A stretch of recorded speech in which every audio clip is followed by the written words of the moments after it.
everybody, and welcome to an exciting new podcast. I am your host, Elizabeth Denham, here with Rebecca Monet. We are at the place where passion and purpose collide. We are sponsored by the Franchise Women magazine and Zoracle Profiles and the Pillars of Franchising. We're on a mission to interview women about how their passion and purpose collide to create profit and to engage relationships with people. So we're so excited to be here. Rebecca, how are you? Oh my gosh, I'm so excited about what we're up to, Elizabeth. I'm looking forward to interviewing some very interesting people, learning, of course, and setting on fire some of the passion that we're talking about. I can't wait. We have a great first guest, Angela Cote. We're going to bring her on in a minute.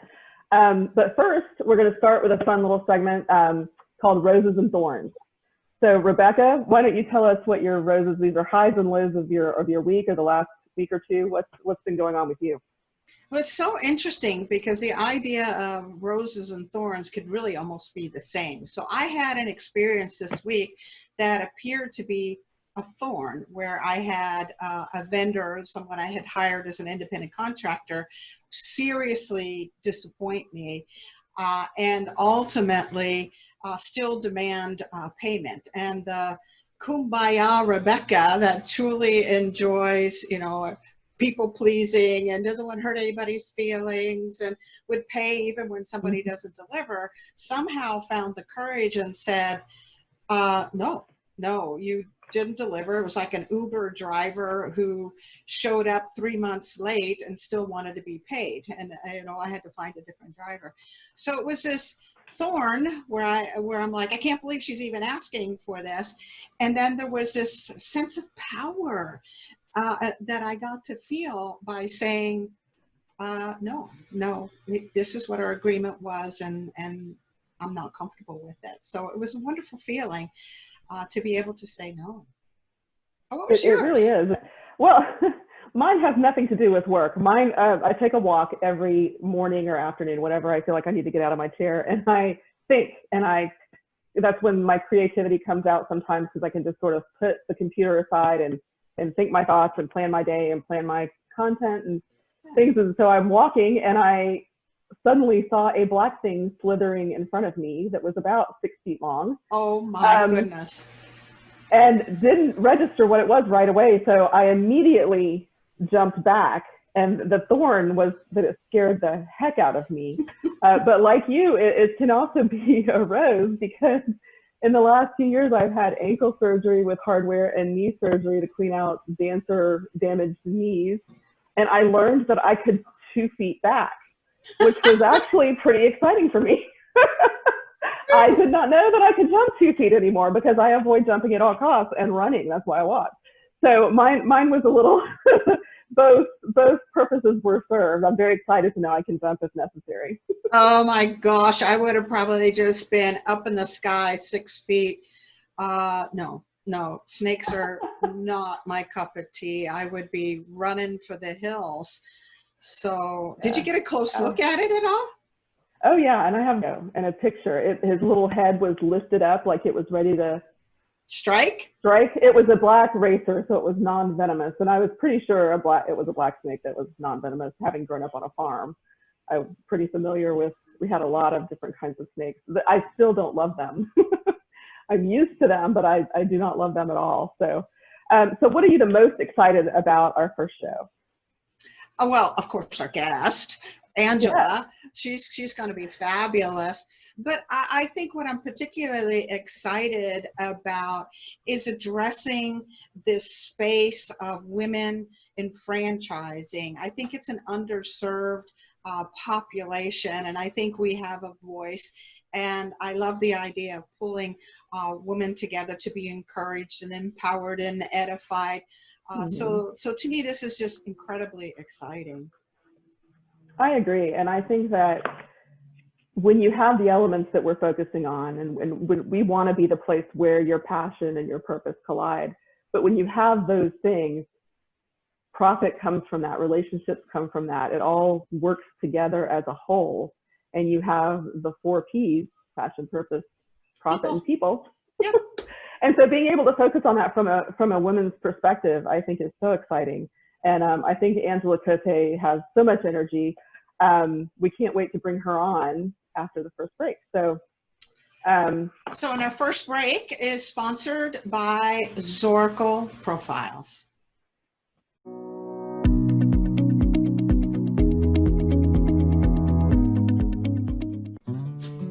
What do you think is the #1 challenge for franchisors? You got it, getting the right fit franchisee. And as you know, poor fit franchisees are often poor performers. Poor fit franchisees cost more to train and support. Poor fit franchisees are rarely satisfied or compliant, which can lead to validation issues. Not a good place to be. But now there is a solution. Zoracle Profiles' scientific spot-on match program. Working with top broker groups in franchising, Zoracle has created a platform that scientifically matches the broker's candidate to the right fit franchise brand. Spot On Match predicts the compatibility, performance, and viability of a prospective franchisee. Spot On Match gives the franchise development team a data-driven and scientific approach to selling franchises. This is how it works. Zoracle works with each franchisor to establish their top performer blueprint. This research assesses current franchisees to determine the key psychographic indicators that separate high performers from mid to low performing franchisees. The final result of the research is the brand's Eclipse report, which compares prospective franchisees to a franchise system's high performers.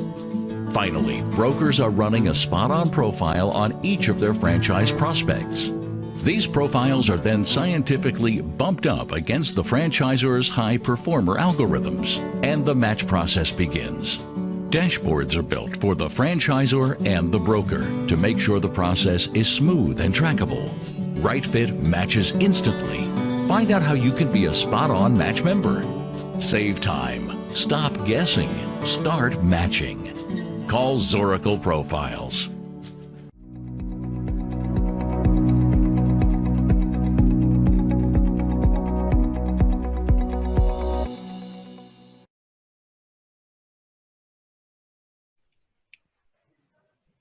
Welcome, everyone. Today, I want to introduce to you a good friend of mine. She is truly a franchise growth catalyst. Her name is Angela Cote. Angela has a background both as a franchisor and as a franchisee, which obviously comes in quite handy when acting as a franchise growth catalyst for franchise companies that are looking to create exponential growth twice as fast with half the effort, all while having fun. I mean, after all, she is Angela Cote. She's going to have fun. So Angela facilitates roundtables and recently launched Play Bigger Performance Group, where franchisors come to score bigger. So welcome, Angela. We are so excited to have you. Thank you. And I'm super excited to be the first guest here. I think it's amazing what you are both doing, providing this forum and opportunity for women in franchising. And I'm sure lots of men will listen in and learn as well, right? That's what we're hoping, Angela. Yeah, yeah, we don't want to alienate the men. We want to educate them. Gotcha. Exactly. Well, we are so excited to have you. And you've had some very interesting experiences coming from being a franchisee yourself, working in a business with 500 franchisees, where you would go out and you would work with the franchisees in the field. And oftentimes that would be with older male franchisees. So I guess one of the questions that we have for you is, how did you do that? How did you communicate with someone 15, 20, 25 years older than you? You're pretty, you're young, you're a girl. Thank you. Shy. So yeah, what you're referring to is my time in the field, and I was the 20-year-old female boss's daughter. I would show up and I would have to teach these older male franchisees how to run their business and try to get them to listen to me. One quick side story or kind of backstory on it is that we were I was working in another job. It wasn't very stimulating. I was telling my dad about that. And he said, we've got an area developer in Western Canada that's looking for someone to go out, work in the field and do this job of getting franchisees up and running. I think you'd be a good fit. Do you want to go do that? And so I went, I applied, and of course became a field trainer at the time. And they literally just threw me in. It was like the day one was, go open this store. There were 2 stores opening on the same weekend. And our system was the field people would go there for 2 weeks, a week leading up to get everybody trained, and then a week open and being there with them.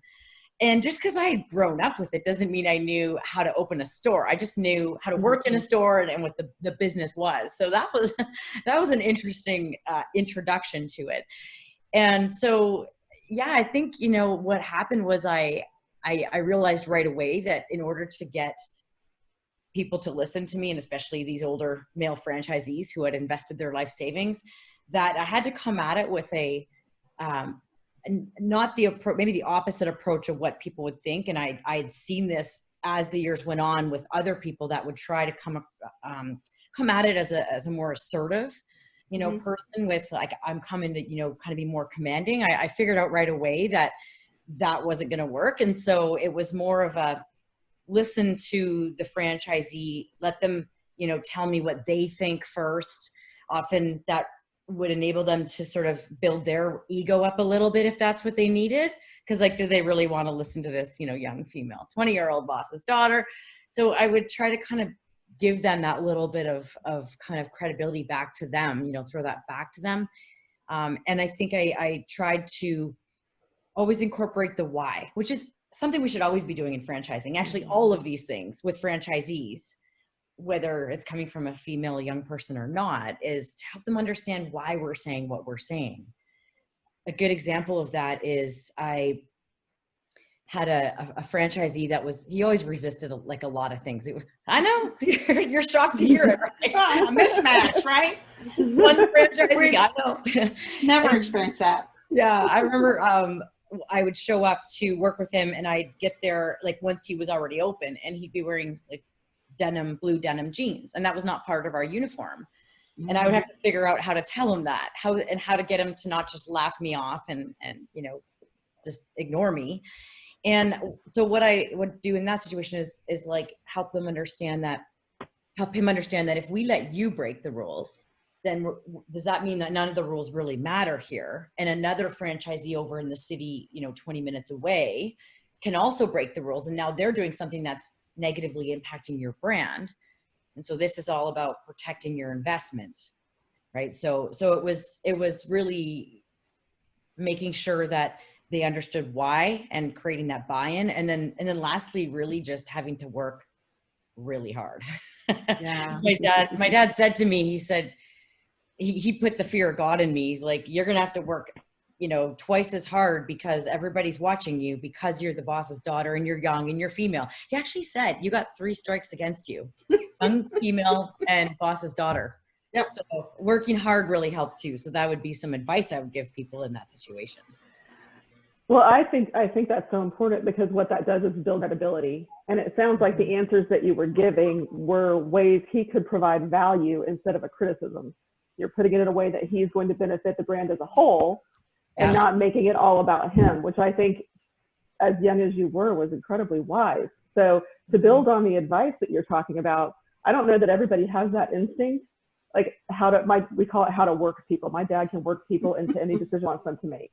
And as a lawyer, that was a really good trait for him. Mm-hmm. But I think it goes for any business in any industry. How do you advise younger women in the advertising industry to communicate when they're in that position? Because I think it's hard to build, credibility comes over time, but you still have to get your job done when you maybe haven't earned that. So what are some words of wisdom you have for young women in that position?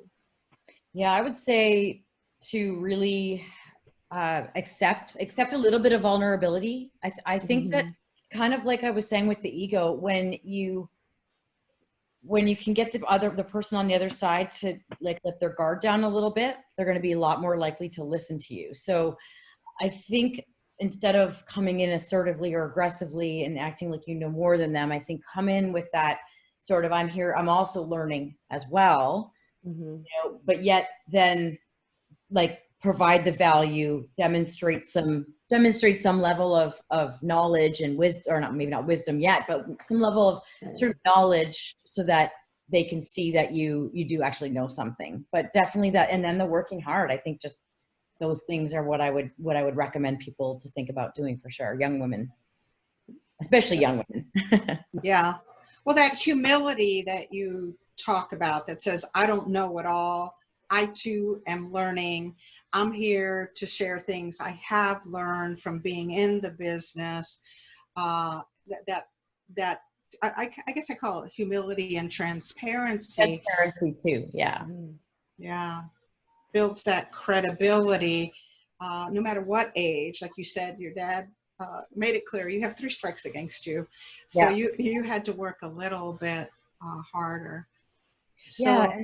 And even when I became a franchisee a few years later, people would, like, we had what we called back then field consultant, but now usually called franchise business coach, if any younger people are listening and don't recognize that term. So we had our field consultant coming into our stores, and it was often these younger people that it was a bit more of a junior role, and they would come in with that sort of level of assertiveness. And I'm like, oh, that's interesting. Like, that's not going to work with me. So now I was kind of on the other side almost. And yeah, I should train you. But I'm not, you're supposed to take care of me. But yeah, it's an interesting thing to think about for sure. Yeah, you can't come in with that chip on your shoulder. Most folks don't listen to people that come in with a chip on the shoulder. They listen to folks that truly can get in touch with, you're asking me to do this or explaining me another way to approach this as a business owner because you understand the why. You want me to be more profitable. You want to protect the brand equity because you, as a field consultant, truly do care about my success. And until they get that, then you're just some young person coming in, annoying. Yeah. On your high horse. Exactly. So it's an interesting role reversal that you've had. What do you think, in your experience as both a franchisor and a franchisee, has brought you? What has that experience brought you in your role today? Ooh, that's a good question. And there's no question, out of all of the things I did in the past within the family business that, really truly go from dressing up as Kelly Kebab, my friend, thank goodness that the head was covered because I wouldn't have wanted my friends to know it was me in there. But dressing up as Kelly Kebab, running around, opening stores in Western Canada in the late 90s, and then being a franchisee and some other head office jobs in between. The thing that the one that I learned the most was by far the time in the field, supporting franchisees and learning about people in the field. So I think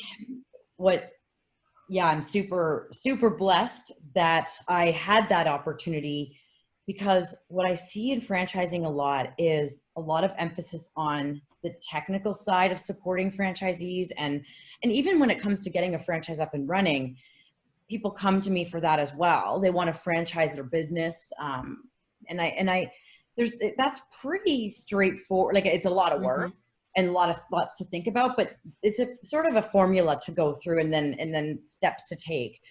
However, supporting franchisees and getting franchisees profitable, that's a unique thing to try to figure out. And that's where I really find my passion to be. And so I can look back and think about what worked and what didn't when I was in the field. And then as a franchisee, what worked and what didn't when my field consultant was trying to support us. And we were, would look at them and think like, what are you, how are you trying to tell us something we already know? Or, I learned a lot from that. So that people side has enabled me to have, because I already have a real passion for people, and having that experience, being able to then now make this my thing that I do is really fun for me. The other thing that I spend a lot of time on is helping franchisors figure out the right franchisee for their business with the vetting. Like, I guide them on that, which is, Rebecca, why we know each other, because we love doing historical profiles, of course. And that came as a result of me seeing that people coming to me and saying, I want help with, I can't get my franchisees to go out into their communities and I can't get them engaged, and me going, well, let's get lift the hood. And then to find out, well, that franchisee's not a fit. They're never going to do that. So then I needed to figure out a little bit more about like, how can we make sure we get the right people into the system? So yeah, all of that really contributed to what I'm doing now. I never thought it would. This wasn't where I thought I'd end up, and I'm super happy I did. Boom, you're here now.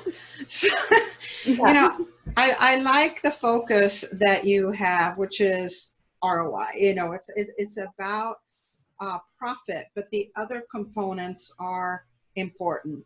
A franchisor has to have a great replicable model, right? That's part of what you help with and define and quantify in many ways. A franchisor has to have a viable market, a market where there's enough consumers that can benefit from the products or service. And then, of course, if it's a location-based, it has to be a great location. That makes sense. And then this people part. So this people part is definitely an area that almost comes like second nature to you, where you can bring down the guard of the franchise, or you can have meaningful conversations. You build that kind of trust, so you can then critique or offer feedback or make suggestions that then lead them to greater profitability. But not everybody has those people skills that you have. They have the technical skills, but they don't have the people skills. So is that something you had to develop? Did you take classes? Did you learn from your parents to not come in arrogant? I mean, how did you learn this? That's a great question. I reflect on that a lot of the time. One of the things that definitely would contribute is the coming from a family of leaders.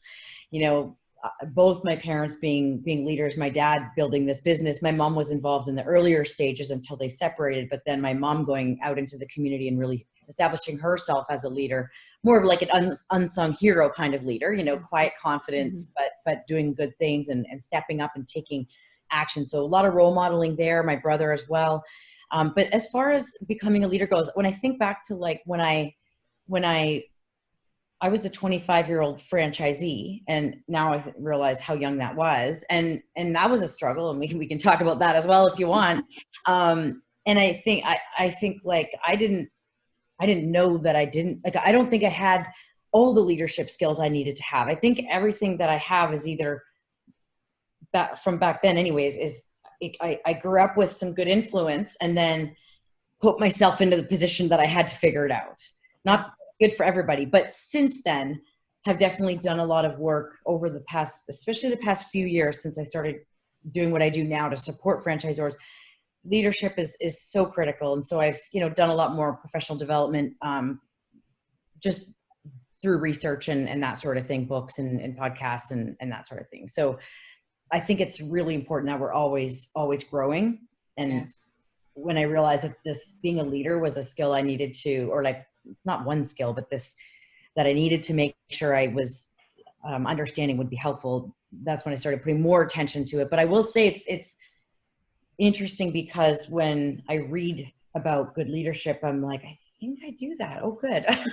So I think a lot of it is innate. And I'm not trying to say that in an arrogant way or anything like that. I truly believe we all have our own unique gifts and talents that we're meant to give the world. And so I think one of mine is this people side of things and in role modeling, ways to be. Yeah. So I think that's true. And I try to highlight for younger people in mentoring roles that I do and help them identify what those are. Because sometimes you don't know that you're a leader or that you're a good helper. You're the person who gets it all done. So that kind of communication is really important. But what about mistakes? I want to ask you what kinds of mistakes you feel that you made, maybe your top 2 or 3 mistakes, but also the top 2 or 3 things you're most proud of in your career. Yeah. Sure. Well, let's get the mistakes out of the way. Okay. Yeah. First of all, I don't really think of things as mistakes. They're just lessons. So I'm one of those people that says this. If it was, mistakes are just, they're little detours in what we're doing. And if we can learn from them, we come out ahead. So I can't really say that I definitely don't have any regrets or anything like that, but things that I've learned, one of the things I guess I would say maybe I don't know if I'd do it differently, but when I look back, I can see now, when I was, and I guess I'm giving this information because the audience is often for you, the people that are looking at becoming a franchisee in a business, correct? So Yeah. if there's any, young females listening right now, what I did that I would do different is I was too nice as a leader. I was trying too hard to be too nice. And I thought that by being nice as a 25-year-old boss, in which at least half of my staff were older than me. And I was like, female 25, we had a guy that was probably 55, which doesn't sound old now, but at the time, it's not, trust me. Yeah, I know, it's it's definitely not. Yeah. But at the time, so I was trying to create a fun, something that's important to me, culture.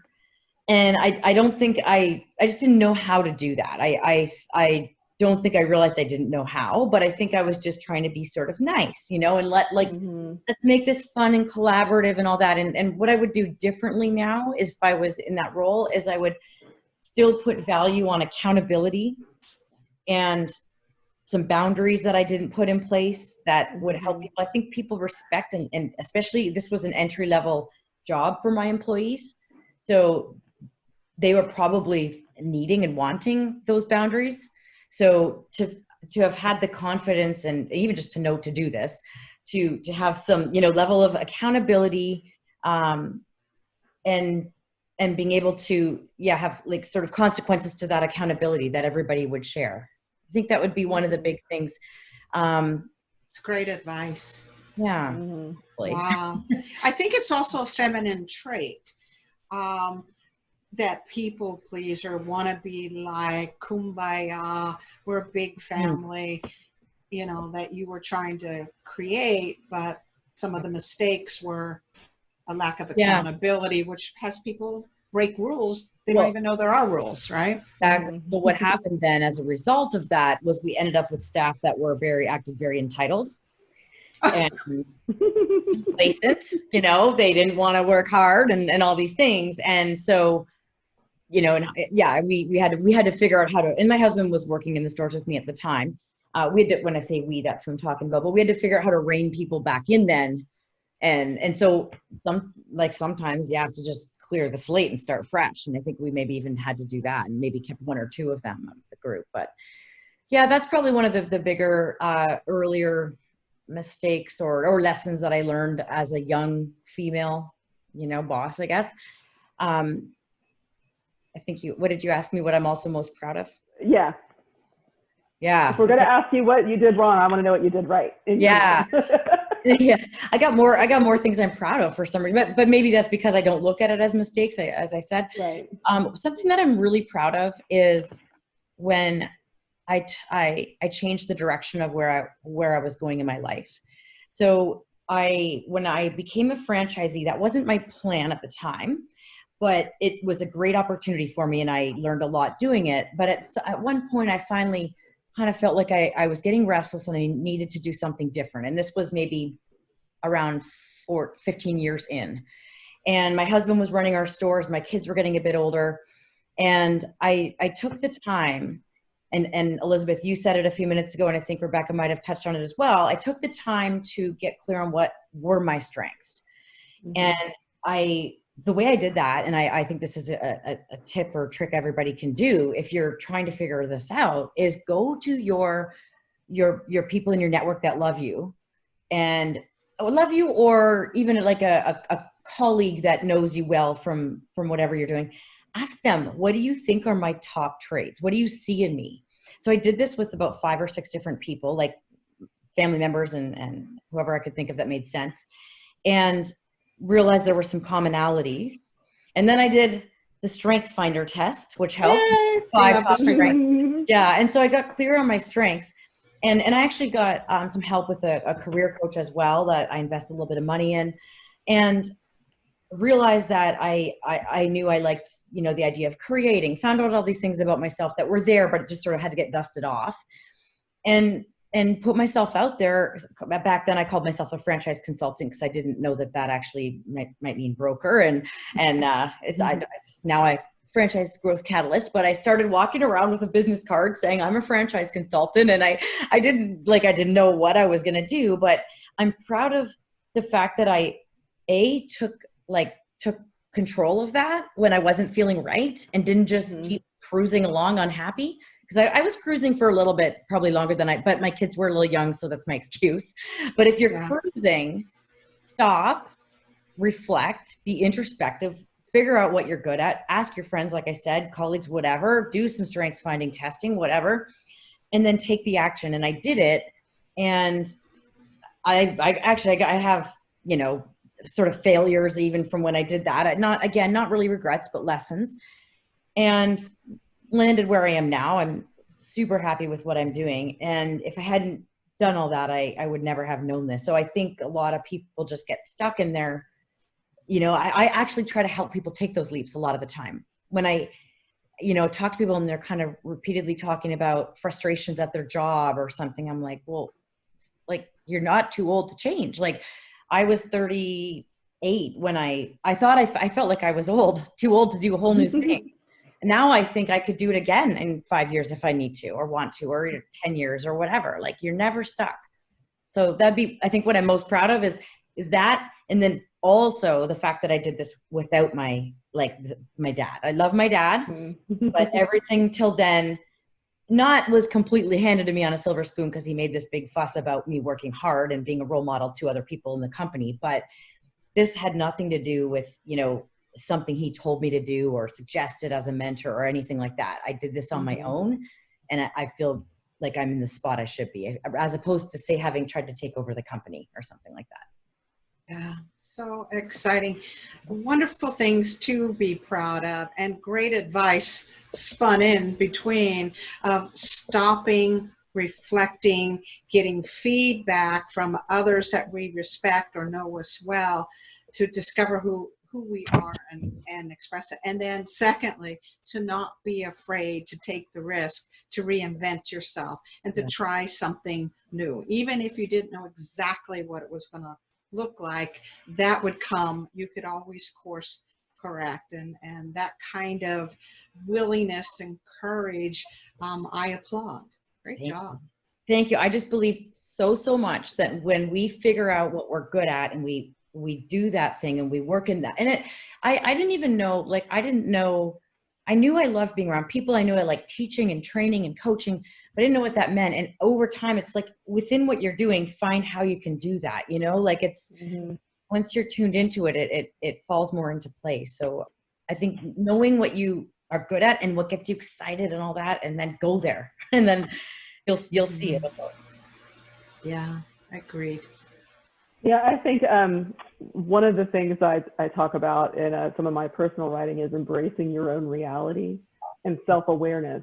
And I think if we don't take the time to find our own self-awareness and understand what it is that we're good about and passionate about, that's something I think a lot of women don't give ourselves the luxury of, because your daughter's small, so now's not the right time. Or we have 3 kids in college, now's not the right time. Or you can always find a reason not to take that little bit of time and figure out what it is you're good at, and then fully embrace it, warts and all, and find the direction that fits into that. So I think there's so much wisdom in that last little bit of conversation in terms of identifying those things and knowing yourself so well. It's a hard lesson, I think, especially for women. We're afraid to do it sometimes. So and we don't give ourselves permission. Because we have a lot of responsibilities. And does that take away from someone else in our lives, our family, our parents, our kids, our spouse, whoever? As we're winding down here, though, I wanted to talk about what you have really exciting things that you're doing. You're doing a little rebrand that I love. I think it looks really great, and I love the message. So I want you to tell us a little bit about what it is you're doing now that's new and exciting and fun, and then let us know when you finish that how to get in touch. What is the best way if people want to reach you to do that? Awesome. Thank you for the opportunity. I really appreciate it. So I had gone and worked for a company for about 1 year and 3 months. And when I came out, when I moved on from that company, and I knew I was meant to do this, create something bigger. And so that's where the rebrand came from. It was like, okay, I'm back on my own. I need people to kind of know that. And I had people saying to me, your logo doesn't represent you, and your branding doesn't represent the person that you are, that, this action oriented or whatever, all these things. So that's where the rebrand came from. I also, just in working with my clients one-on-one, I love that type of work, but I also wanted to be able to reach more people. So the roundtables really happened initially as a result of COVID, but I also love the opportunity to bring people together. So they're just a free opportunity for franchisors to come together in a safe environment where they can just work together on their challenges. It's pretty free flowing. It's free flowing. Different people show up every week, just like at a roundtable at a conference. But the other thing I'm launching is the Play Bigger performance groups, which are going to be just an individual small group that meets regularly, same people each time, to work through challenges, kind of mastermind style, with accountability, with goal setting. So there will be everything from, getting ideas and working through challenges to just that feeling of having a support group. And I've got a couple of pilot groups going right now, and I'm getting incredible feedback that people love this opportunity to not only learn from each other, but then also I can throw in some insights when necessary as well. So those are a couple of the big things I'm working on right now. And how do they get hold of you, Angela? Oh, thank you. Yeah, well, probably the best way, you can go right to email. It's angela@angelacote.com. My website is not yet rebranded, but yes, it is me. So that's just angelacote.com. And as you probably both know, I'm all over social media, so you can always find me there. Yes. Yeah. Well, great. Angela, we want to thank you so much for our first guest and our guinea pig. And I hope it was as good of an experience for you as it has been for us. It's been amazing. We've been thrilled. Okay, good. I'm so happy about that. So we're going to break off to the next commercial break, and sponsorship by the Franchise Woman magazine. And Angela, we will see you again soon, I'm sure. Thank you so much. In person. Yes. Absolutely. Yes. Thanks, Angela. Thanks for having me. Thank you. The Franchise Woman is a bi-monthly digital magazine that empowers women as they navigate the franchising industry by providing relevant news, tools, advice, and inspiration. We are a resource for women who are seeking to own their own businesses, improve their existing businesses, find creative solutions, and take advantage of franchise opportunities. We feature women in the business who best exemplify our ideals and have something to teach our readers. In addition to our exclusive articles relating to the female entrepreneur, we also feature brands that are geared for women. Women have become the fastest growing sector in business ownership and have become a powerful, influenceable force fueling the economy. The Franchise Woman will give you the news that is relevant to you to help you navigate the path of successful franchise ownership. By women, for women, and about women. We are the Franchise Woman. Join us today at www.thefranchisewoman.com.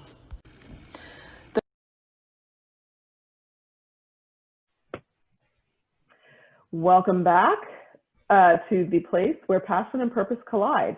We are now introducing a new segment called Women in the Know. Women in the Know is all about people, places, things, ideas, legislation, anything going on in the franchising industry that we think is interesting or that people need to know. So we're going to talk about articles that we've read. We're going to talk about people that we know, and get it launched to spark sensation, hopefully. So I like this topic because there's so much going on in the world of franchising, especially right now. And so we're always reading articles, we're always listening to podcasts. But one of the things that I'm finding fascinating about this particular time, Elizabeth, is how many folks are interested in franchising. With COVID going on, they're sitting home, with their children. They don't want to go back to work. They're looking at franchising as a possibility instead of getting another job or whatever. In fact, here at Zorkel, we are seeing almost a 50% uptake in the number of assessments running. So clearly people are fascinated and interested in franchising, and franchising is such a great model for folks. during this time, they can feel safer and supported and part of something much larger. So it's just a great time when we're sitting home, kind of quarantined, to be pondering franchising. Well, it really is. And in the magazine this month, in the Franchise Woman, we had a couple of people write. COVID-19 was clearly a hot topic. And Faizun Kamal, who's going to be a guest on the show in a little while, wrote an article about pivoting your fear into your future, into a new business. And then someone else wrote an article about, Susan Scott wrote an article about pivot to a home-based business and how those types of businesses can be more sustainable in an outbreak like the COVID-19 outbreak in the pandemic. So a lot of encouraging news and numbers about times to start businesses. And you'll find that a lot of franchise opportunities do even better when the economy is poor.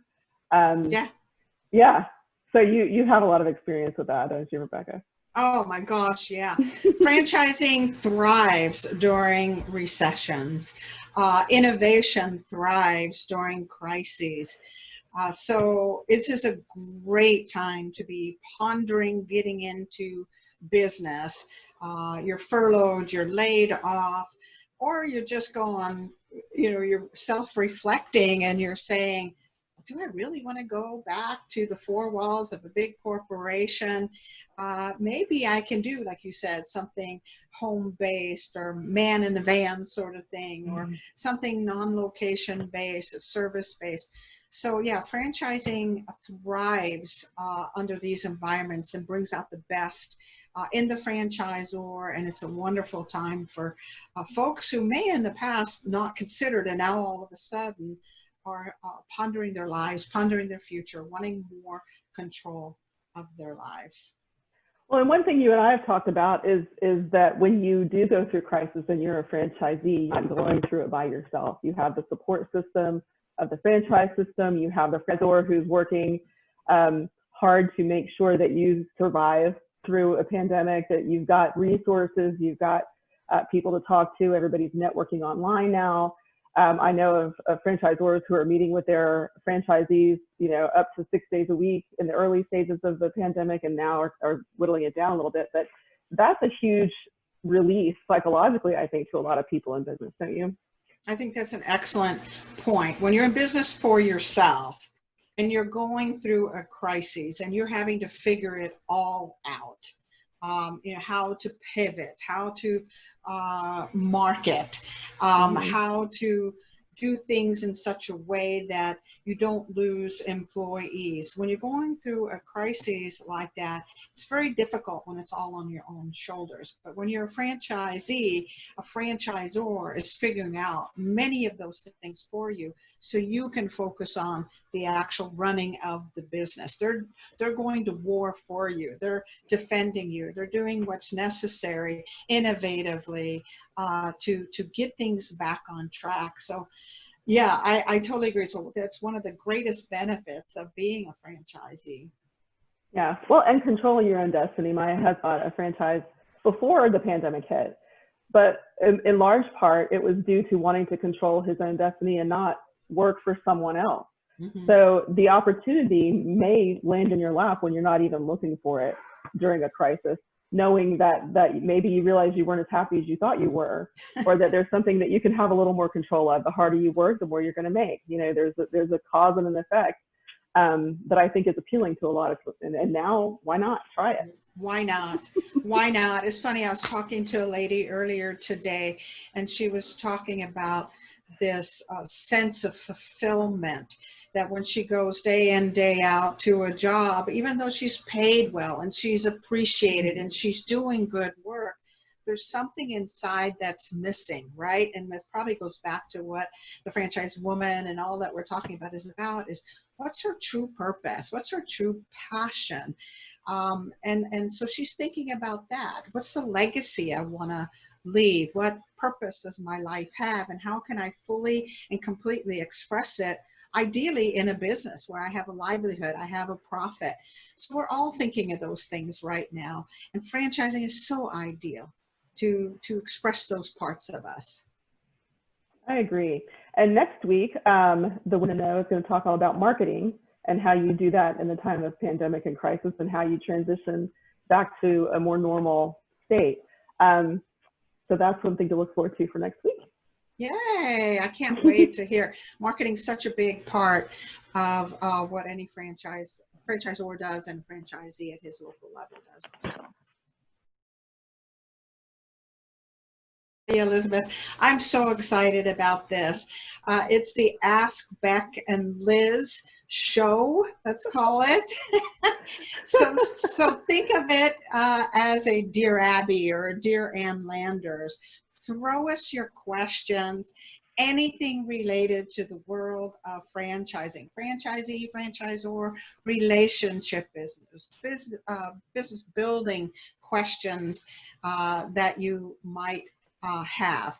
So these are questions, send them to us, and Elizabeth and I will review them and then share them in our upcoming Ask Beck and Liz show. So Elizabeth, what is our question today? The question today is, why in the world would we create a podcast called Where Passion and Purpose Collide Now? How did we come upon each other? And what do we plan to do with it? What in the world are we thinking is our question for the very first episode. So obviously there's a lot of reasons that I was particularly excited about this. I believe that this space of women in franchising has unlimited potential. I've been in the franchise space 27 years, and when I first started, I would go to the IFA conferences, and I was one of just a handful of women. Today, we're at about 30% women that are in franchising, and that's growing. So I still believe it's an underserved population, and that women are unique and have certain attributes that can truly be tapped into and will empower franchising. So for me, that was the excitement of it all. And then also, I was attracted to what you were up to with the franchise woman, and that we are so uniquely different. We think different, right? I'm older, you're younger, you're married, you have children, I'm single, and my children are grown. You have stronger liberal leanings. I have stronger conservative leanings. You have a strong background in marketing and publishing and journalism and all of that, and I have this background. So part of me goes, two heads are better than one, and we can definitely share our individual perspectives, which oftentimes will obviously be different, but with always the same purpose in mind, which is to bring passion and purpose and profit and people together. So what was your drive behind it? Well, you know, when my husband bought his franchise, I was looking for a project, and the franchise woman sort of evolved. But I think that having a conversation that people can participate in, and highlighting women in print is one thing, but highlighting women through conversation is different. And then meeting you, you know, and I'm a big advocate in my community for human rights and social issues and those sorts of things, and have personal investments in those things. And I think that you and I have a commonality, thinking that conversation makes things better, and that being able to hear another point of view is something that's missing from our communities right now. And I think that it's scary. It's a scary world for our kids. It's a scary world for grandkids, when people are given permission to be ugly and to not listen to other perspectives. And for me, storytelling is a way that I try to help people have a different understanding of humanity, of potential, of what other people might be going through, whether it's in their professional lives or personal lives. So being able to combine all of those things in franchising with you in a world that we both, you know, I'm newer to it, you're much more experienced in the franchise world. I think that also gives us a little bit of a different perspective. I might have questions from an outside point of view, so to speak. You have the experience and knowledge of a history of of being a woman in a mostly male-dominated industry, and until more recently it's becoming more equitable. But having all of that dichotomy, I think, between us, but also having the synergy of wanting to communicate positive, good things and good stories and inspire women, but also men, and empower women, but also men. You know, it's not to eliminate the men conversation, it's to help them understand the importance of women in their industries and listening to them, and participation from all groups of people. So I think for me, it's just such a great relationship that you and I have developed to be able to bring these out into the world. You know, such a great point, Elizabeth, because I think it all starts with a conversation, right? An open, honest, authentic conversation.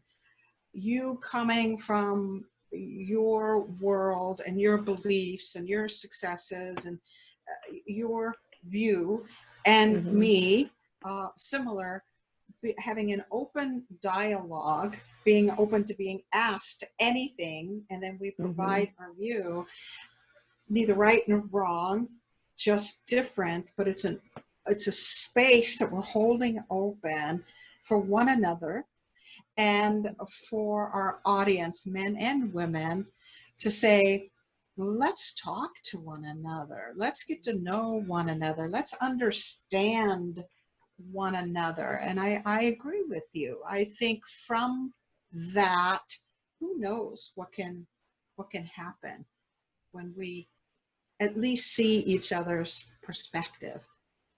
I agree, and see each other's humanities and hopes and dreams and failures and fears and those sorts of things. And I think that both of us have in common that the way that we try to communicate is in a way that someone who may not agree with us can receive it. Right. Which means it's not attacking or critical. It might be questioning, like, please help me understand why you feel that way or what your experience has been. But it's not that asking the question is not a criticism. It's a vehicle to understanding. Right. So I'm so excited that we have found each other and that we've both been on the same page with the goals for what we want to talk about. And I hope so much that people ask us questions that challenge us. Because that's where the barriers come down, and that's where learning begins. Right. When you're challenged with maybe something that either you haven't thought of, you disagree with historically, or you just don't know. Because if I don't know, I'm happy to say I have no idea. I'll defer to Rebecca. as am I, always open to learning. You know, knowledge and learning is one of my highest values. Well, that, folks, is what we're all about at the Ask Beck and Liz show. Thank you for joining us today, where passion and purpose collide, profits are made, and relationships are forged. This is Beck and Liz signing off and wishing you another purpose-filled and profitable week.